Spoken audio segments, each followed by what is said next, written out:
My name is David Machara. I work at Versatile Photographers.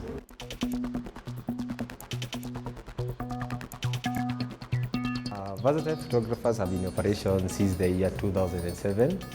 At the time I registered the business because I saw the problem with the photography industry, where that I was a photographer, and again, as much as I used to sell my product, most of the people, they wanted my product and I couldn't handle the market. So I started training other photographers, editors, and also videographers. That's why I came to register the company.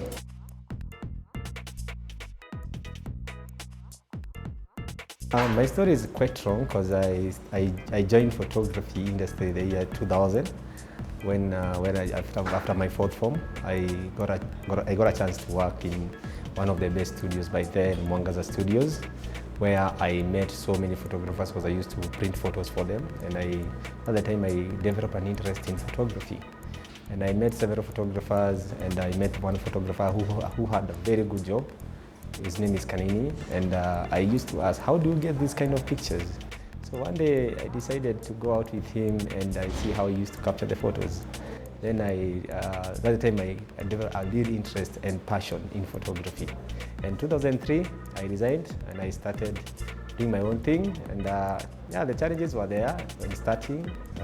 I started in Kangemi, where I used to have a bike and going house to house and taking good pictures. And the way I used to package my work it was different from other photographers.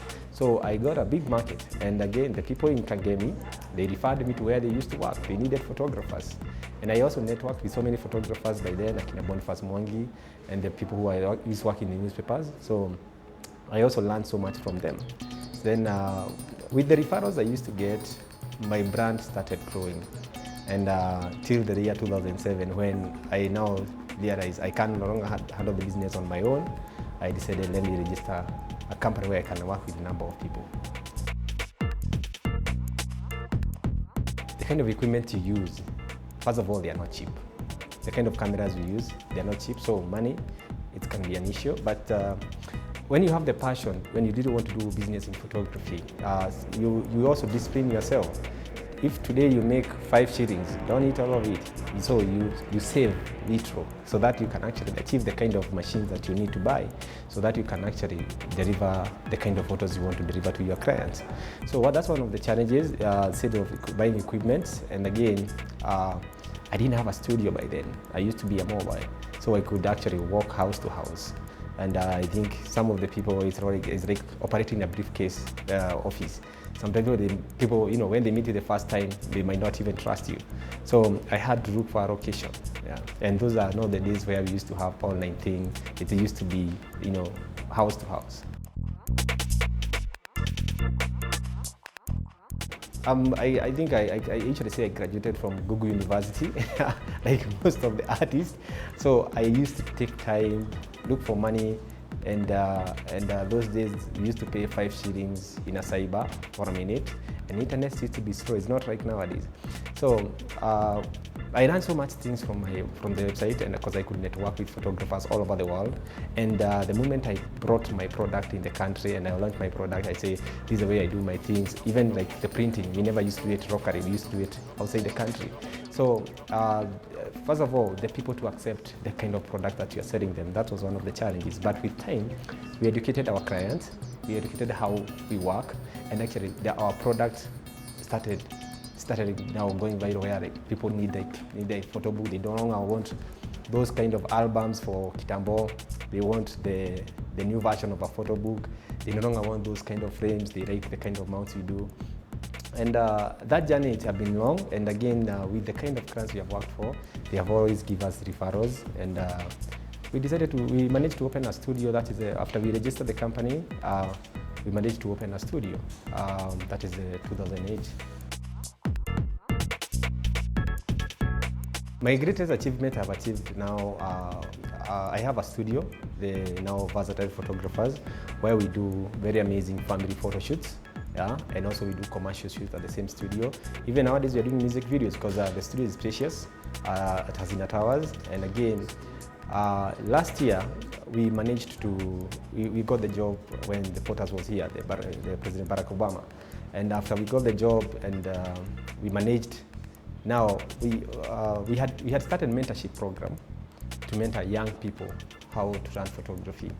Then with time, we got a big number of people who want to join the industry, but we couldn't handle the number. Then after we did the shoot for Barack Obama, we decided, why don't we start a school?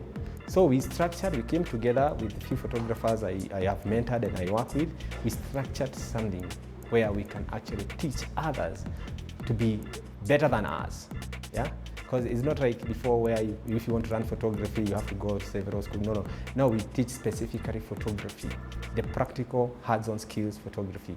So we structured something. Now we have Versatile School of Photography, where people are actually, we are mentoring photographers who want to be in business, who want to be to be good with what they do, with the appraising of the social media. In case you have a small business, you need to take good pictures. In case you have your family, you need to take good pictures. So we are training people how they can actually take better pictures. And in case you want to go business way, we also teach people how you can actually make business out of photography. Because first, we can't even handle the market. The market is so big, and again, people have understand the need of professional in photography. So, as versatile as much as we want to do we cover so many events and weddings, we still have a big market that is not tapped yet. So we decided once we start the school, we can actually even see the students who are actually coming up from school. They are actually doing so well out there. Some of them, they are opening studios. Some of them, they are actually doing one of the big jobs in the country. And we are happy. And I think that's one of the great achievements we have done so far. Photography is a business just like any other. And again, it has some passion. But remember, this is art, yeah? And people will buy the kind of art you are selling. So, but again, when you're selling an art, now it's a business now. So, before we used to go to school and do some of these courses, which are good, which you need maybe in life, yeah? But again, when it comes to hands-on skills, it's something that have to stick in your head. It's something that you must have for the rest of your life. It's not that you have to run this and by the end of the day you have to, in case you become a doctor or you become an engineer, yeah, it's good. But when photography is something it's like something you need, it's a basic need that you need nowadays in life. Because if you have a family, you need photography, you need to take photos of your kids. In case you are running a business, you need some good pictures to showcase the kind of business that you run. So photography is the next big thing actually, or that's what I've realized is the next big thing. And I think everybody should embrace the change and the technology.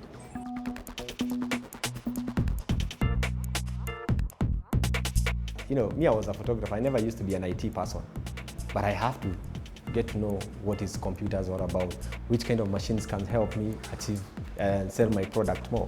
So first of all, the skills in IT technology is something that was a very big challenge. Yeah? And again, we have to do a lot of research and realize the kind of image that you need to buy. So, and again, sometimes you might save someone's work, then the next thing you don't even find them in the computer. Maybe your even hard disk can crash. So what happens? So when you start another story to give to your clients, hey, you have to come back again. You know, what if it was a wedding? You know, some of those challenges is what most photographers, even me, I face, but I try as much to avoid them. We try as much to avoid them, and again, get the skills in case you really need to do the technology that is happening. You have actually to learn the new technology. If this is like nowadays, we save our images in iCloud. You no longer have those hard disks you carry. You just work on the pictures, save them in iCloud. Wherever you are, you just log in and work on it. Go ahead with your work.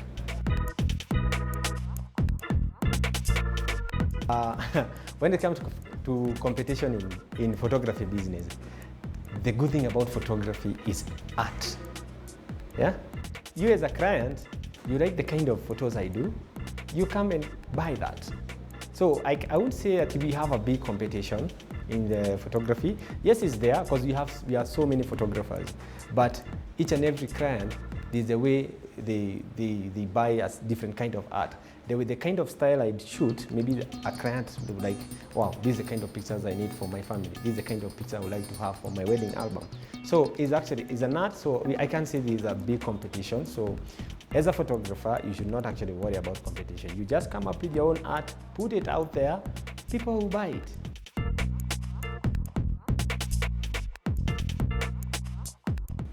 Yes, in the industry we have the people who are not professional, and again, this is just like any other business, like any other. And you find some people are taking money and they actually go out there and do some assignment, but they don't deliver what the client wanted. For you to realize someone is a professional photographer, you must see something called a portfolio. His work he have done. Yeah? Have you, okay, then again, okay, most of nowadays we are getting some of these services online. Once you go online and you see someone's work, have a look at the kind of work they have been doing all the years. Yeah? Make a phone call, visit them. Even if they don't have the studio, actually have a conversation with them. Let them show you the kind of work maybe they have done. If it's a wedding, can I see the kind of weddings you have done previously? Yeah? And as a photographer and you're a business person, you can't go and get someone else's work and show, this is the kind of products I do. No. You actually have to go and dig more information as a client and understand, this is the kind of person I want him to work for my assignment. So what kind of work have you done before? This is the kind of work, okay, I would like my work done like this. So by the time the clients give the right brief, as a photographer, he's supposed to understand, this is what my clients need. As a photographer, you need to start training other people you can work with so that they can adapt the kind of style that you have. That is the editors, maybe even the people who have to do some of the work you have done, in case you have to do like framing, the people who do the framing for you. So it's a whole package. It's usually a teamwork that is involved. So for you to get a good picture, especially in Versatile, for you to get a good picture, there's a photographer, there's an editor, there's someone in the customer business, customer service, and there's someone who actually in the workshop doing the frames and all those things. They have to be a teamwork. Buying an equipment, a very expensive camera, it doesn't make you a good photographer. The first thing you need, first of all, you need the skills. Yes, in our school, we advise our students, it's good when they come with the camera, their own equipment, so that we can teach them the skills with their own equipment. Yeah? There's standard knowledge about photography, but what is the most important thing in photography is the skills. Once you have the skills, the rest, they come in place. So, because now, in case you work for one client, tomorrow that client, and make sure you do a good job, that client also give you a referral. Because our business, we rely more in referrals. We refer you to another person because first of all, you did a good job. And that has been the journey of Versatile Photographer. Since we started, we even have the clients, even 10 years down the line, they still come back to us. They say, hey, my kids have already grown. So, yeah. So, as a business person, you also have to make sure you give good quality work so that you can actually retain that client for tomorrow. Okay, our studio is located at Hazina Towers, that is 9th floor, and we open every day, even on Sundays, because we do family photos and we prefer to open Sunday from 11, that's why we do family pictures. We're also in social media, that is Facebook. We're in Facebook, we're in Twitter, so you can just Google Versatile Photographers, even in Instagram, Versatile Photographers. In our company, we have tried to accommodate several clients, and we have even drafted several packages, because when you come to our studio, there's someone who can afford to pay a photo shoot for 7,500. There's other clients who can afford to pay 50,000. Other clients, they can actually afford to pay 100,000. Some of them, they don't even come to our studio. They want us to go to them, and we have a portable studio. And some of them, they can even pay as much as 150,000 just for a family photo shoot. So it depends with the kind of service you give. For weddings, again, our prices are very friendly. We charge from 200,000 and to 600,000.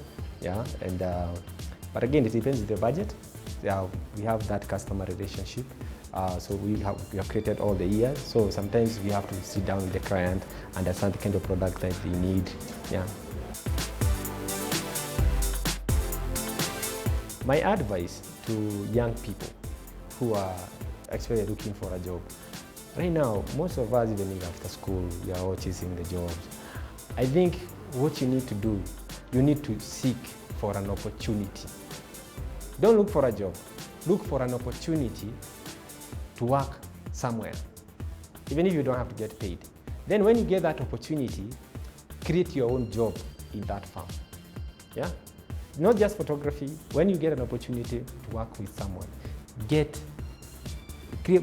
your own job in that firm. they will be like, no, we can't let this person go because he have done this and this and this is what he have achieved. So once you get an opportunity, but for photographer is very wide, once you get an opportunity, you make sure the kind of service you give to your clients, it's above, it's like you over deliver. If even the customer care, you call your clients, you reply your emails, feel clients have that personalized service. And that's what actually people are looking for in the service industry.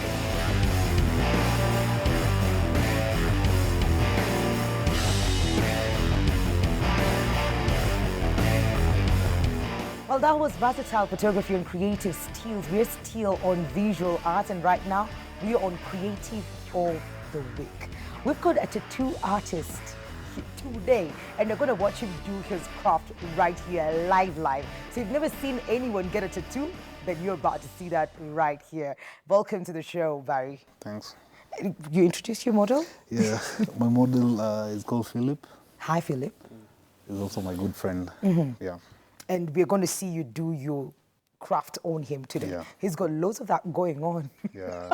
And it's just going to get one just so. Yeah, is it because life and style? No, Are you got a life and style over here? No.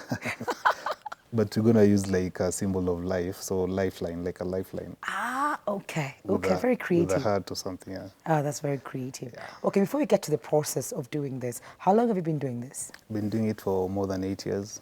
More than 8 years? Yeah. What's your brand called? Barry Art Tattoos.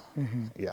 Based in town? Oh, we're based in Westlands, along Mombasa Road. Okay, take us through the process as you can do that as we talk, so that we can be able to see something by the end. How long will that take?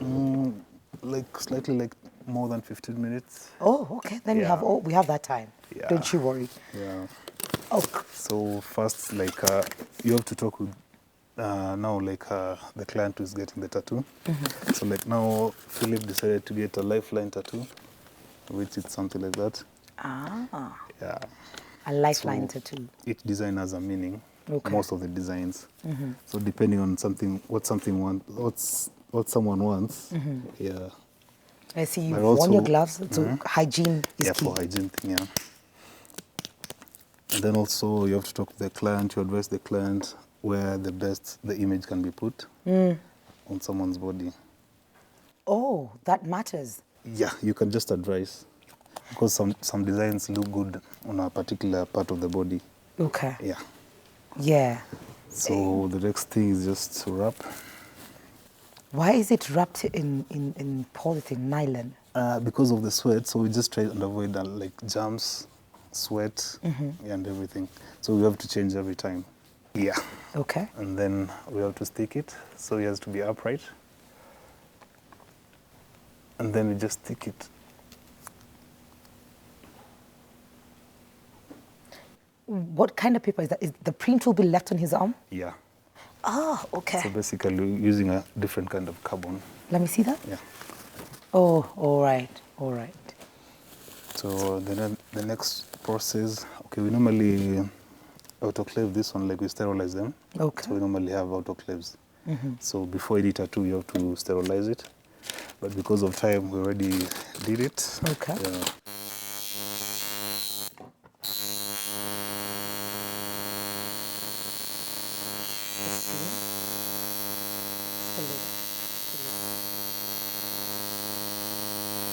Oh, good Lord. So that will not happen. You can multitask. Yeah, sure. Before Philip atoke hapa na kitu ingine Kitu ingine. ka lifeline. Sure. Oh, from the okay.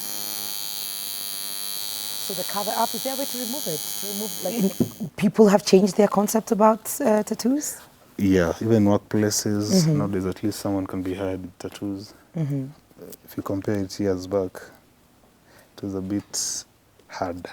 What is that? What did you say? Oh, this is an antibiotic. It's a grabacin, an antibiotic. Okay. So you're supposed to be applying it like when you're doing the tattoo, and also it's to prevent bacteria and everything, like germs. Yeah. Like every other art, it keeps growing, it becomes versatile. Tattoos, would you say it's grown? Is it and how has it grown? It has grown big. Like the more the society is growing, many people are getting tattoos, like more and more people. Yeah, despite the age and everything they're getting. Not like years back, like people used to get the thing that was there, like butterflies, stars. Nowadays, Do you prefer that, or do you prefer someone to come amechorewa sijui wherever, we prefer someone like a new idea. and then you actualize it? So it's normally like the way someone thinks about it. But at the end of the day, hygiene has to be the most like protocol to, like, you're supposed to take it high. Yeah, the tattoo Just be a bit louder because your machine, machine is is- yeah. Okay. For the tattooing part, there's no school in Kenya Okay. or Africa, but In Africa as well? yeah, in Africa too. But now, a tattoo artist can teach you how to tattoo. But so long as now, you just still have to have like that artistic background. So you just have like to have some form of art in your mind, even a bit like painting, pencil drawing. Yeah. Challenges in the industry, probably? Tattoo industry. Sorry? Challenges. Challenges. Mostly we get, people are different. Yeah. You can get arrogant people, Arrogant. harsh people, There's some people who don't like understand tattooing as like a normal business Okay. or like as a career or something. Oh. Yeah. And also like the way people think like tattoos are evil. Yeah, they're for bad people. Yeah. They must be thugs. Yeah, when you see someone with a tattoo, you just have like weird impressions. Okay. Yeah. Does it matter what kind? Maybe the question is, ever had a customer or client come to you and they give you their idea and it freaks you out? Like, why would you want to have that on your body? Yeah, many people do that. Uh-huh. But at the end of the day, you still have to do it. Oh, you still go ahead. You don't have like, I don't cross this line. Okay, some lines we don't. Okay. But at the moment, like for me, it's only minors. I don't do minors. Oh, Like, you don't do minors. under That's your age. no-no. Yeah. Under 18, zero. Under 18, 0. Mostly the ones I do under 18, unless with the parents' consent. Oh. So unless someone comes with a parent, yeah, Are we almost done? we're done already. We're done? Yeah, just slightly. That was super fast. Okay. Maybe your location, where can people find you? Probably your number as you look at, if you're done though. Yep. From the social networks, Facebook, Instagram, Twitter, everywhere. One word. Yeah. Barry Tusker, one word. Along Machara Road. And then also my number. Yeah, if you want, if you're comfortable. If you're Okay. comfortable. 0723 0723 144 144 970. 970. Yeah. Okay. You're done, you send them home. How do they take care of it? Because now you said it's like an open wound. Yeah. So now after this, now we're done.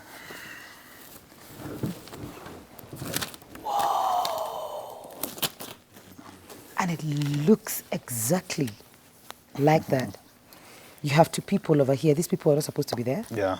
Okay. That looks exactly like that.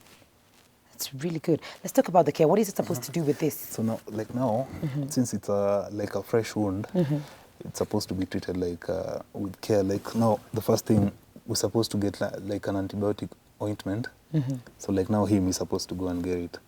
So that ointment you're supposed to be applying like 3 to 8 times a day. 3 to 8 times a day? Yeah, whenever it dries up. So every time it dries up, you're supposed to apply to make it moist. Wow. So I can imagine someone who has one at the back, Yeah. and it's huge, and you're at the office. Yeah, it's quite some work. Yeah. So now, like, whenever it dries up, it's a bit itchy. Okay. Yeah, so when you keep it moist all the time, it doesn't itch much. Okay. Then now, if you start like applying, 3 days from now, it will form scabs. So it will be scabbing 3 days from now. So when it's peeling, you don't remove the scabs out. Oh, okay. You just leave them to fall by themselves. And that time also it dries up, so you keep it moist. So like the ointment is supposed to apply like for, let's say, like a week and a half. Okay. Yeah. Then after the peeling part, now it's black, it's going to turn like a bit whitish, grayish. Yeah, depending on someone's skin. So that stage, many people panic like the ink didn't touch well or something, but it's just like a healing process. Then after that whitish stage, it's gonna be a bit glossy. So when it's glossy, just a healing process. Okay. Then complete healing, depending on someone's skin, 3 weeks to 1 month. Okay. That's complete healing. All right. There you have it. And then how you're going to take care of it will determine the final thing after, like, let's say a month or so. So we give this a month, then it will be perfectly healed Completely, yeah. if he takes care of it. If he takes care of it well, it's going to be the same color. Absolutely. Thank you. So why does it fade though? Maybe I'll ask you that off camera because my producer is telling me that time is up. But why does it fade? Quick one. Okay, the fading part, when you expose it to water too much the first few days, Okay. it's going to be a bit lighter. Okay. Yeah. All so right. that's why even before he showers, he's supposed to like Cover apply it. not to cover it even top, just apply a layer of it. Ah, Yeah, absolutely. ointment, yeah. Sawa, sawa. Yeah. Thank you so much, Barry. Welcome. Thank you, Philip. Phil, you have a Jadida thing going. We're going to talk about that. Is that your girlfriend? What? Oh, okay. The mother. You're lucky you're off the hook. Well, that has been creative of the week. We've had Barry, we've seen a tattoo from start to finish and what you're supposed to do to take care of it. We're taking a very short commercial break, but if you want to get in touch, remember KTN Life and Style on Facebook, KTN Life _Style on Twitter and Instagram, SMS as 22840, and WhatsApp us 0700574747. I'm looking at you thinking you know the number. I'm sure you don't. No? No. Okay, don't go too far. We'll be right back with Spoken Act.